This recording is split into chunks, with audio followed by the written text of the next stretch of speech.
Hello guys, welcome to text book banking channel.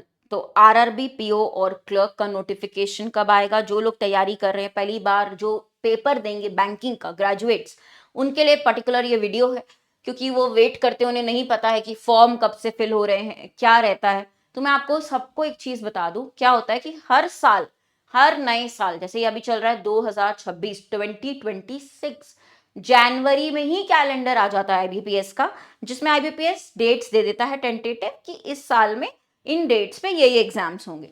तो उस हिसाब से मैं अगर आपकी नोटिफिकेशन की बात करूं कि फॉर्म कब से फिल होंगे, हिंदी मीडियम वालों के लिए पर्टिकुलरली बहुत अच्छा मौका होता है आरआरबी पीओ और क्लर्क, क्योंकि हिंदी मीडियम वाले इंग्लिश से डरते हैं, है ना। इंग्लिश थोड़ा सा उनको टफ लगता भी है, और जाहिर सी बात है, नहीं पढ़ा है तो इंग्लिश टफ लगता है, तो हिंदी का ऑप्शन आता है इसमें। अब देखो, इस तरीके का ना ये जनवरी में रिलीज होता है, आप देखेंगे जनवरी में, ये देखो 2026-27, फिर आएगा 2027-28, है ना। हर जनवरी को ये एग्जाम की डेट्स पहले ही आ जाती हैं, हर साल जनवरी में। तो अगर हम आरआरबी की बात करते हैं, आरआरबी का पीओ का एग्जाम नवंबर में है, 21 और 22 नवंबर इसका प्री होगा, और 20 दिसंबर इसका क्या होगा, मेंस होगा। और आरआरबी क्लर्क कब है? दिसंबर में है। 6, 12 और 13 डेट्स पहले ही दी हैं, आरआरबी क्लर्क प्री होगा, और 30 जनवरी इसका मेंस होगा। आप समझिए गाइस इस बात को कि ये डेट्स टेंटेटिव लिखी हैं, पर ये लगभग इसी डेट्स पे एग्जाम होता है। तो आप जो बोल रहे हैं ना कि नोटिफिकेशन कब आता है, सितंबर में आता है इसका नोटिफिकेशन, आप इसका नोटिफिकेशन सितंबर में देखेंगे। हालांकि कमे समय बहुत ज्यादा रहा नहीं है, बचा नहीं है। जब कोई कंपटीशन की तैयारी कर रहा होता है तो समय, टाइम, सही टाइम पे शुरुआत कर लेना ही समझदारी है, वरना कहीं ना कहीं कंपटीशन में पीछे हटता है। वैसे भी आरआरबी जैसे एग्जाम्स में बहुत लोग फॉर्म भरते हैं, कंपटीशन काफी हाई लेवल का होता है। हिंदी मीडियम स्टूडेंट सारे यहीं इसको प्रेफर करते हैं। वर्क लाइफ बैलेंस आज की डेट में लोगों को चाहिए कि प्रेशर ना हो, घर आने के बाद भी काम का प्रेशर, वर्कलोड, स्ट्रेस, इसीलिए आरआरबी लोग प्रेफर करने लगे हैं। आरआरबी चॉइस बन चुकी है लोगों की, तो इसमें तो और कंपटीशन होगा ही इस बार। देख लीजिएगा आप, स्केल 1 चाहे बात करो पीओ या आरआरबी क्लर्क की भी बात करो, सितंबर में अगर आने वाला है तो आप लोग मान के चले आपके पास बहुत टाइम नहीं है। ये तो मैंने जून का भी काउंट किया है, बट जुलाई, अगस्त, सितंबर में नोटिफिकेशन, ठीक है। तो पेपर यहाँ पे आपने मंथ्स देख लिए हैं, नवंबर, अक्टूबर, ठीक है, जुलाई, अगस्त, सितंबर, अक्टूबर। मैं तो ये भी बोलूंगी 4.5 मंथ्स ही गिनो, अब इसको आप बिल्कुल भी 5 मंथ्स भी मत बोलो, 4.5 मंथ्स बोलो। सितंबर में आप नोटिफिकेशन देख रहे होंगे, पहले पीओ का, उसके बाद आप देख रहे होंगे नोटिफिकेशन क्लर्क का। सितंबर में नोटिफिकेशन पीओ का, उसके बाद क्लर्क का। तो 4.5 मंथ्स यहाँ के लिए बोलो, और इसके लिए भी आप इस तरीके से 5.5 मंथ्स ये मान के चलो। और ये मिनिमम होता है इस 4 महीने 5 महीने मिनिमम मेहनत करनी पड़ती है बैंक एग्जाम्स में।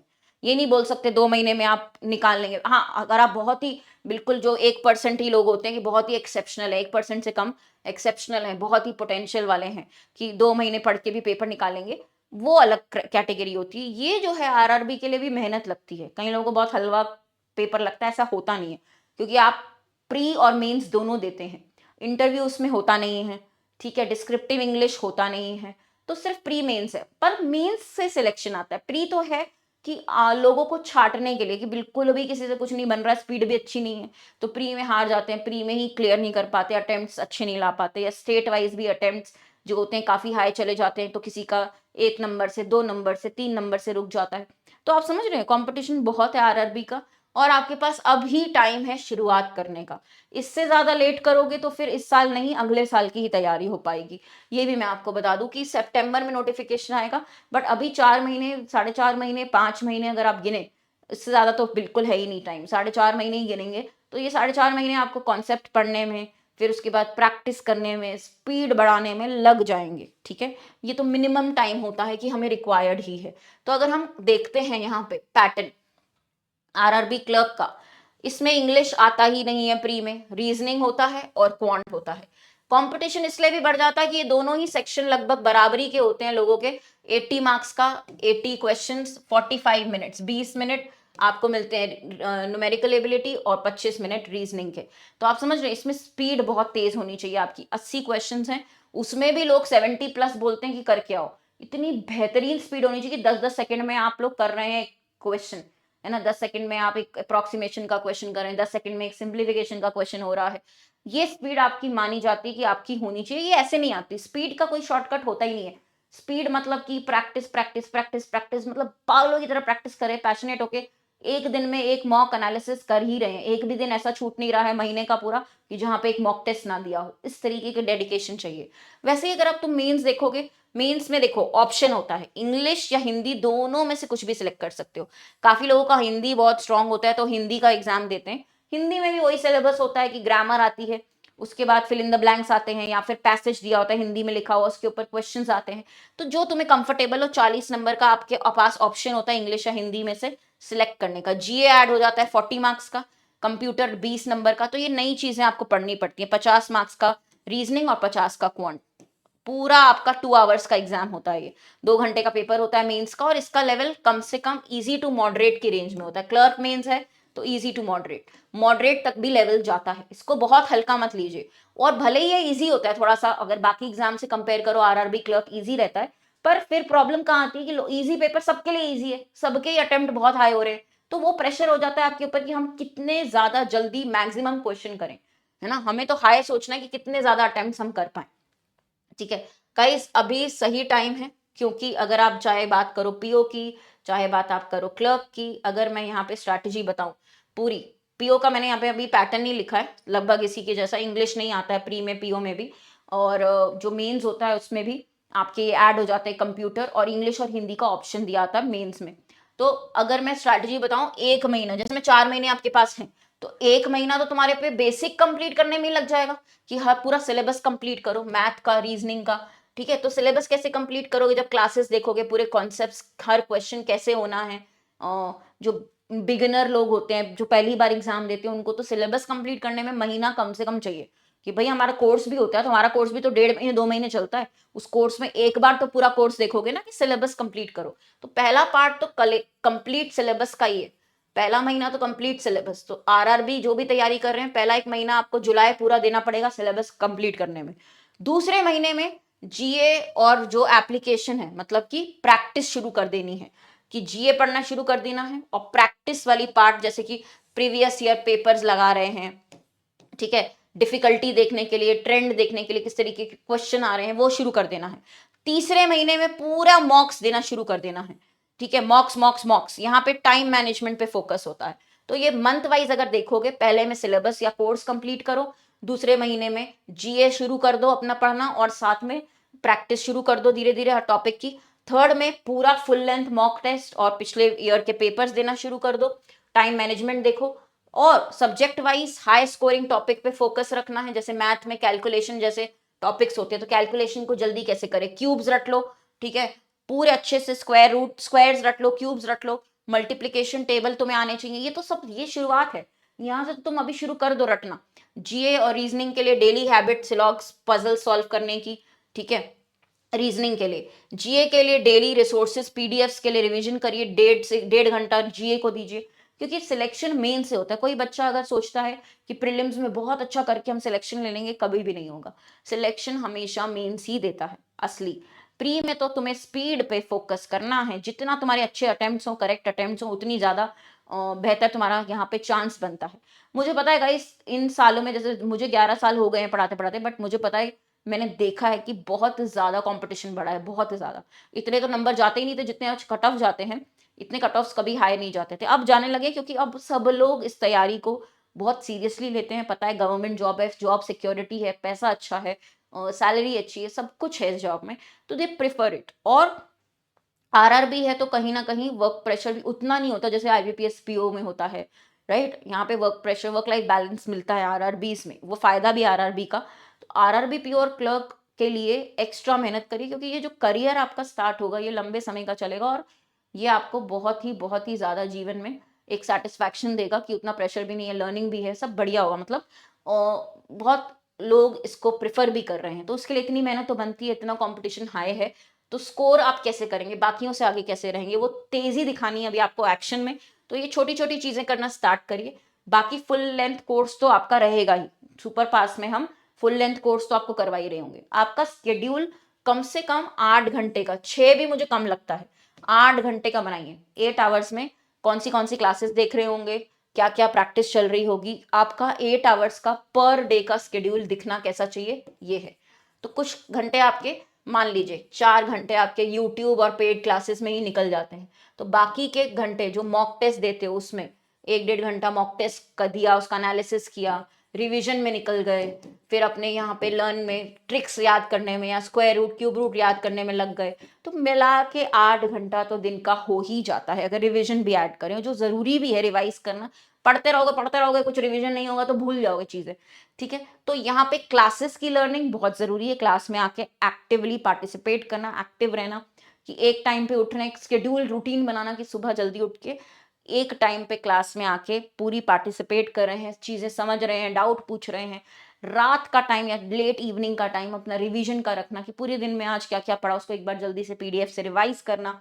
तो बहुत सारी चीज़ें होती है, पर आप सबका एक अपना खुद का वीकली शेड्यूल होना चाहिए। तो सैंपल मैं बता रही हूँ, बट मुझे लगता है कि वीकली शेड्यूल क्या क्या एक वीक में हम कवर करेंगे, क्या क्या क्लासेस फॉलो करेंगे, ये सब कुछ लिखित में होना चाहिए, रिटन में होना चाहिए, जो आप फॉलो कर सकें।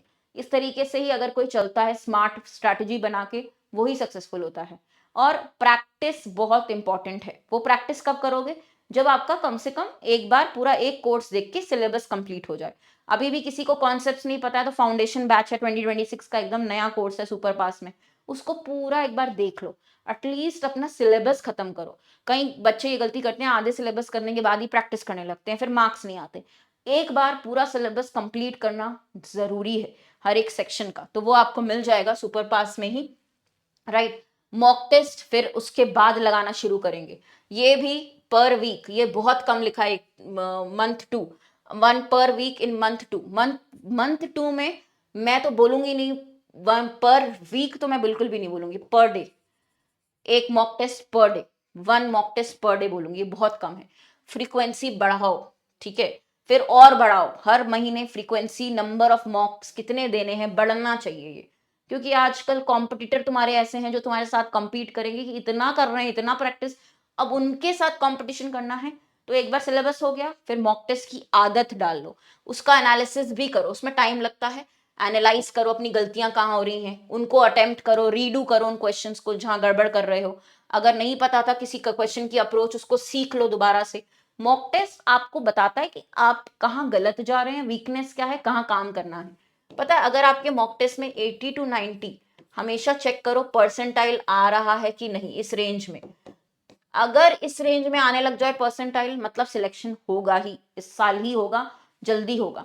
नहीं आ रहा है, 4 मॉक्स का एवरेज परसेंटाइल कितना बन रहा है देखो, 70s में है, अटक रहा है, इंप्रूवमेंट हो सकता है। बहुत ही कम है, 40 परसेंटाइल बन रहा है, मेहनत करनी पड़ेगी, कोर्स देखो, क्लासेस करो ज्यादा से ज्यादा। तो परसेंटाइल होता है कि आप बाकी लोगों के कंपैरिजन में कितना बेहतर परफॉर्मेंस दे रहे हैं, जिनसे आप कंपटीशन करने वाले हैं उनसे। तो कंपैरिजन होता है, बट मॉक टेस्ट की स्ट्रैटेजी और मॉक टेस्ट का स्कोर बहुत मायने रखता है। और कई लोग ये भी करते हैं, मैंने बहुत अच्छे स्टूडेंट्स को देखा है कि वो महीने का डिसाइड करते हैं कि इस मंथ कितने मॉक टेस्ट करने हैं, प्री के कितने करने हैं, मेंस के, ठीक है। जैसे मान लीजिए 10 मेंस के मॉक टेस्ट होने चाहिए जुलाई के महीने में, और जुलाई के मंथ में मैं 20 कम से कम प्री के मॉक टेस्ट करना। नंबर, एक नंबर डिफाइन करके उसको अचीव करते हैं टारगेट को। और मॉक टेस्ट करना ये नहीं कि सिर्फ मॉक टेस्ट दे दिया हो गया खत्म काम, नंबर काउंट हो गया, नहीं। जिस दिन मॉक टेस्ट दे रहे हैं उसी सेम डे उसका एनालिसिस करना जरूरी है। 15 मिनट का ब्रेक लो, मॉक टेस्ट दे दिया, 15 मिनट चाय पियो, पानी पियो, फिर आओ, फिर एनालिसिस करो कहाँ मैंने गलतियां की, फिर उसको रीअटेम्प्ट करो क्वेश्चन को। ये टाइम देने वाली बात है, टाइम लगता है, मॉक टेस्ट बहुत डिटेल में देना चाहिए, ठीक है। समझ में आ रहा है आपको? टेक्स्ट बुक का दे सकते हैं, एग्जैक्ट लेवल मिल जाएगा। बाकी क्लासेस करना स्टार्ट कर दें, ये बार बार मैं नहीं बताऊंगी, और डिले मत करिए। अब 4 महीने की बात है, सिर्फ 4 मंथ्स मान के चलिए। जो लोग भी आरआरबी को टारगेट कर रहे हैं, 4 से 5 महीने से ज्यादा टाइम आपके पास नहीं है, ये मिनिमम है, आपको देना पड़ेगा ये टाइम। तो एक सुपर पास लाइव है टेक्स्ट बुक पे, काफी लोग इस पे जुड़ चुके हैं। अभी रिसेंटली ही काफी लोगों ने मैसेज भी किया था मुझे कि मैम हमने खरीद लिया है, क्योंकि नोटिफिकेशन आना शुरू हो गए हैं। तो जिन्होंने नहीं लिया अभी तक, सुपर पास लाइव लें। इसी में आपकी सारी लाइव क्लासेस होंगी। फाउंडेशन 2026 बैच पहले ही है, जिन्होंने आज तक कोई कोर्स नहीं देखा है वो एटलीस्ट एक बैच 2026 का फाउंडेशन कवर करेंगे। मॉक टेस्ट सारे मिलेंगे, प्रीवियस ईयर पेपर सारे, स्टडी नोट्स मिलेंगे, क्वेश्चंस मिलेंगे, डाउट सेशंस मिलेंगे। तो टेक्स्ट बुक क्या करता है, अलग अलग कोर्स सेल नहीं करता है कि आरआरबी ले लो, फिर पीओ ले लो, फिर इंश्योरेंस का कोर्स खरीद लो, फिर रेलवे का ले लो, ऐसे नहीं करता है। टेक्स्ट बुक सिर्फ एक सुपर पास लाइव देता है, उसी में SSC, railway, banking, teaching, defence, state exams English, reasoning, quant, Hindi, computer सब कुछ देता है एक साथ। तो एक सुपर पास लाइव आपको लेना है जिसमें सब कुछ प्रिपरेशन है, ठीक है। तो ये 1 साल का भी है, 6 महीने का, 3 महीने का, या 2 दिन के लिए भी ले सकते हो 1 रुपए में, टेस्ट करने के लिए कि क्लासेस देख के समझ आए कि कैसी लग रही हैं, अच्छी लग रही है क्लासेस, देखने में मजा आ रहा है, क्लास समझ में आ रहा है, समझ में आया तो ट्रायल पैक भी देते हैं। तो आपको इसी वीडियो के नीचे मिल जाएगा सुपर पास लाइव का लिंक, ओके। और ये सुपर पास लाइव के लिंक पे ही आपको यहाँ पे ये ओपन होगा, क्लिक होगा, ये सारे ऑप्शंस दिखेंगे, ठीक है। तो आप यहाँ पे कूपन कोड अप्लाई करना, हर्षिता, मेरा नाम है HARSHITA हर्षिता। यहाँ पे आप पूरा डिस्काउंट आपको मैक्सिमम मिलेगा, 6 मंथ्स, 12 मंथ्स, 3 मंथ्स, 1 रुपए का 2 दिन का ट्रायल पैक, इनमें से कोई भी सिलेक्ट कर सकते हैं। इसमें सारे सेक्शन, सारे एग्जाम, सारे मॉक टेस्ट सब कुछ है। एक ही सुपर पास लाइव मिलता है टेक्स्ट बुक पे, जिसमें सारे एग्जाम्स का एक्सेस आपको मिलता है। जितने टाइम का भी लोगे, 3 मंथ्स का लोगे तो 3 मंथ्स के लिए आपके पास सारी क्लासेस, सारे वीडियो, सारे रिकॉर्डिंग, सारे मॉक टेस्ट मिल जाएंगे आपको, ठीक है, जितने टाइम का भी आप लेते हैं। तो मुझे नहीं लगता आपको अब देर करनी चाहिए, 4 से 5 महीने हैं आरआरबी के लिए, सितंबर में नोटिफिकेशन आ जाता है आरआरबी का। इस साल के एंड तक, जैसे जनवरी तक हम बोलेंगे कि रिजल्ट्स आ जाते हैं, आपका फ्यूचर डिसाइड हो जाता है कि किसका करियर स्टार्ट हो रहा है, किसका नहीं हो पाया इस साल, अगले साल फिर देना पड़ेगा। जितनी जल्दी एग्जाम्स निकाल लो उतना अच्छा है, क्योंकि धीरे धीरे ना मोटिवेशन कम होता जाता है, 2 साल 3 साल लगे हुए हैं एक ही चीज पढ़ने में, बोर भी हो जाते हैं, राइट। तो अभी जोश से अपना 100% दीजिए, अभी भी टाइम है आरआरबी के लिए, और अच्छे से हम पेपर क्लियर करेंगे। बाकी गाइस कमेंट्स में मेंशन करिएगा आपको क्या नोट्स चाहिए मेरी तरफ से, ठीक है। हिंदी के भी मैं सोच रही हूँ आपको नोट्स प्रोवाइड करूँ कुछ, हिंदी जो लोग सेक्शन सिलेक्ट करने वाले हैं वो लोग बताइएगा मुझे कि इंग्लिश करोगे या हिंदी सेलेक्ट करोगे मेंस के लिए। तो अभी तो कुछ तो सोचा होगा आपने आरआरबी के लिए कि हिंदी देंगे या इंग्लिश सेक्शन देंगे, वो मुझे कमेंट्स में बताइएगा। बाकी गाइस आरआरबी का पर्टिकुलर कोर्स हम कब शुरू करने जा रहे होंगे, हम वो शुरू करने जा रहे होंगे बहुत ही जल्दी, नेक्स्ट मंथ आप मान के चलिए। उसके पहले फाउंडेशन देख लीजिए, वेट मत करिए किसी चीज़ का, अपने ऊपर बेसिकली एक्शन लीजिए कि नेक्स्ट स्टेप मेरा क्या है, मुझे एक बैच कंप्लीट करना है, सिलेबस कंप्लीट करने के लिए फाउंडेशन पहले ही देख के रखिए। फिर जब आरआरबी का कोर्स आएगा तो आपका क्या होगा, टॉपिक वाइज फिर एक रिवीजन हो जाएगा, ठीक है। तो मिल के क्लियर करते हैं 2026 के ही exams, all the very best. Don't forget मेरा नाम है हर्षिता, HARSHITA, यही कोड आपको सुपर पास लाइफ में यूज करना है टेक्स्ट बुक पे। Thank you.